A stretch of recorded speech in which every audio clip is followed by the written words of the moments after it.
Elon, okay. Vlad, can you hear us? Vlad the Stock Impaler. Hey guys, thanks for inviting me up. It's good to hang with all of you. All right, I Vlad, was what really happened? Give us the inside scoop. all right. Well, I was actually hoping that you would invite me up for the Fermi paradox part because this has been a very surreal weekend and week for me. One of the really great things is all the people coming out of the woodwork to offer support for the company, offer advice. So I got introduced today, and actually I should say I just randomly downloaded Clubhouse a couple of days ago just to see what it was all about. So this is my first time literally using the app. But yeah, I got introduced to your friend Antonio, Elon, who had some good advice for me, and then introduced me to you. You had some great advice, and then I figured, I heard about this Clubhouse, and this has got to be part of the simulation. So I just thought, why not? So here I am. So I'm actually an adherent to the simulation hypothesis. All right, well, spill the beans, man. What happened last week? Why'd you stop people? Why couldn't people buy GameStop shares? The people demand an answer, and they want to know the details and the truth. Yep. Okay, so let me start by giving a little bit of background. So I'm the chief executive of Robinhood. Yeah, we know. Robinhood's actually Just go on, I'll man. go through this quickly. Don't worry. This is important. It's actually a couple of companies. So there's an introducing broker dealer called Robinhood Financial, and that basically is the app that you know and love. It processes trades. You're a customer of Robinhood Financial. Then there's a clearing broker dealer, Robinhood Securities, that clears and settles the trades. And then we have Robinhood Crypto, which is our crypto business. All of these are kind of different entities that are differently operated. So basically Wednesday of last week, we just had unprecedented volume, unprecedented load on the system. A lot of these, so-called meme stocks were, going viral on social media, and people were joining Robinhood, and there was a lot of net buy activity on them, as you guys all know. And Robinhood at this time, I think, was number one on the iOS App Store, and pretty close, if not number one, on Google Play as well. So just unprecedented activity. And so Thursday morning, right? So I'm sleeping, but at 3:30 a.m. Pacific, our operations team receives a file from the NSCC, which is the National Securities Clearing Corporation. So basically, as a clearing broker, and this is where Robinhood Securities comes in, we have to put up money to the NSCC based on some factors, including things like the volatility of the trading activity, concentration into certain securities, and this is the equities business. So it's based on stock trading and not options trading or anything else. So they gave us a file with the deposit, and the request was around $3 billion. Which is, about an order of magnitude more than what it typically is, right? So, No. Why was that so high? Like, this seems like it sounds like this is an unprecedented increase in demand for capital. What formula did they use to calculate that? Well, yeah, and just to give context, Robinhood up until that point has raised, a little bit, around $2 billion in total venture capital up until now. So it's a big number. Like $3 billion is a large number, right? So basically, the details are, we don't have the full details. It's a little bit of an opaque formula, but there's a component called the VAR of it, which is value at risk.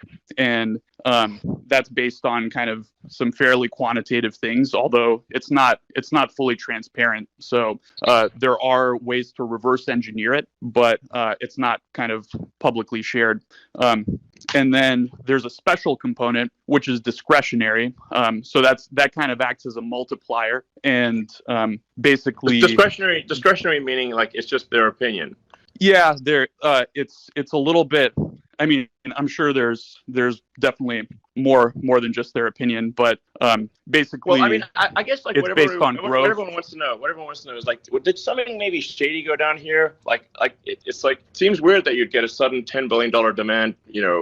Three in the morning. Sorry, how much? Yeah, it was $3 billion US dollars. 3 billion. Okay, $3 billion. Yeah, around. Just suddenly out of nowhere.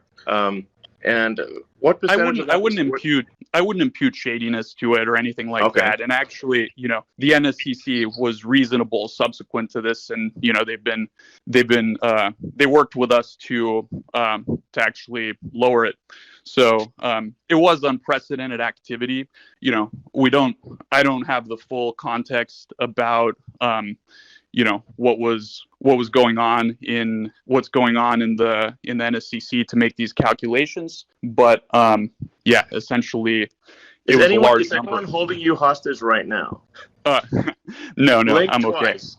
Okay. Yeah. Thanks for asking. But anyway, so this was obviously nerve-wracking, and I actually was asleep at this point.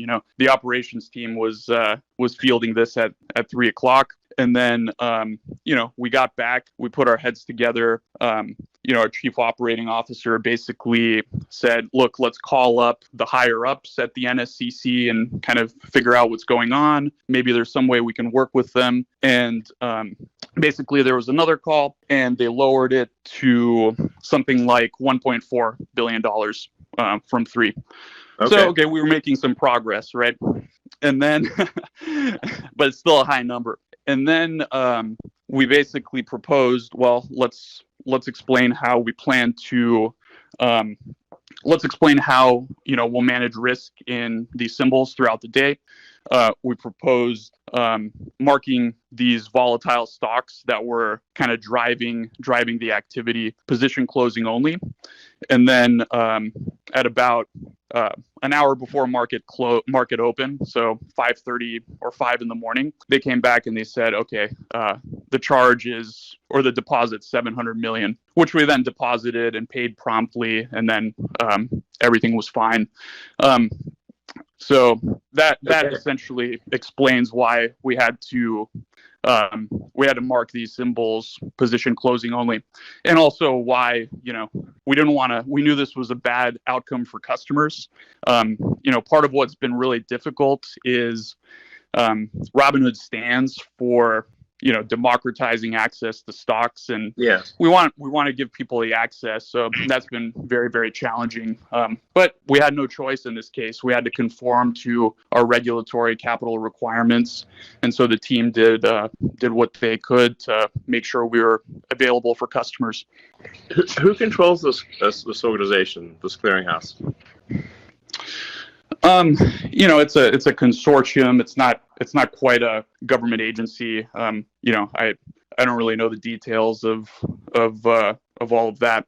Okay. But and to be fair, like we were I think there was legitimate sort of turmoil in the markets. Like, these are unprecedented events with these meme stocks, and there was a lot of activity. So there probably is some amount of extra risk in the system that warrants higher requirements. So it's not entirely unreasonable. But we did operational processes to make sure that customers that had positions could sell their open positions, because obviously restricting someone, we got a lot of questions about, okay, you had to restrict buying, why didn't you also restrict selling? And the fact of the matter is, people get really pissed off if they're holding stock and they want to sell it and they can't, right? So I think that's categorically worse. So and lots of other brokers, I think, were in the same situation. Robinhood was in the news, but you sort of heard this industry wide, right? Other brokers basically restricted the same exact activity.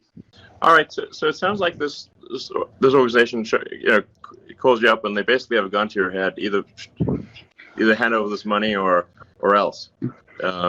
And so, because I mean, like basically what people are wondering is like, did you sell your clients down the river, or did you have no choice? And if you had no choice, that's understandable. But then, we got to find out why you had no choice, and who are these people that are saying you have no choice? Yeah, I think that's fair. We have to comply with these requirements. Financial institutions have requirements. The formula behind these requirements, I think it would obviously be ideal if there was a little bit more transparency so we could plan better around that. But to be fair, we were able to open and serve our customers, and 24 hours later, our team raised over $1 billion in capital, so that when we did open, when we do open tomorrow morning, we'll be able to kind of relax the stringent position limits that we put on these securities on Friday. Will there be any limits? Well, I think there's always going to be some theoretical limit. Like, we don't have infinite capital, right? And on Friday there were limits. So there's always going to have to be some limit. I think the question is, will the limits be high enough to the point where, they won't impact, 99.9+% of customers. So, if someone were to deposit $100 billion and decide to trade in one stock like that, that wouldn't be possible, All right. All right. Well, I guess people really just want to know, if you had no choice, then you had no choice. It's gun to the head situation, and then that's understandable. But then whoever put that gun to your head should, be willing to answer to the public. Yeah, listen, and I know there's processes. This is unprecedented times, and to be fair to those guys, they've been reasonable. So we are. I think the one thing that is maybe not clear to people is Robinhood's a participant in the financial system. So we have to work with all of these counterparties. So we do get a lot of questions about, why do you work with market makers? Why do you work with clearing houses? Vertically integrating and getting. It's hard enough to build introducing a clearing broker dealer. Not too many people have done that, but the financial system that allows customers to trade shares is sort of a complex web of multiple parties, and it's hard to. I think everyone says, oh, it could be better, it could be improved. It's just the necessity of trading equities in the U.S. that you have to do all these things. To what degree are you beholden to Citadel? Like basically, if Citadel's unhappy, then what happened? Yeah, so that there was a rumor that Citadel or other market makers kind of pressured us into doing this, and that's just false, right? Market makers execute our trades. They execute trades of every broker dealer. This was a clearinghouse. This was a clearinghouse decision, and it was just based on the capital requirements. So. From our perspective, Citadel and other market makers weren't involved in that. But wouldn't they have a strong say in who got put in charge of that organization, since it's an industry consortium, not a government consortium, or not a government regulatory agency? I don't have any reason to believe that. I think that's just like, then you're getting into kind of the conspiracy theories a little bit. So I just have no reason to believe that that's the case, Okay. All right. I guess so we'll see what happens with future actions. Hopefully that was insightful or at least a little bit entertaining. Are you not entertained? Yeah. I don't know what to say. First of all, Vlad, thank you so much for jumping on. I know it's pretty late, and thank you so much. Deeply, I deeply appreciate it, and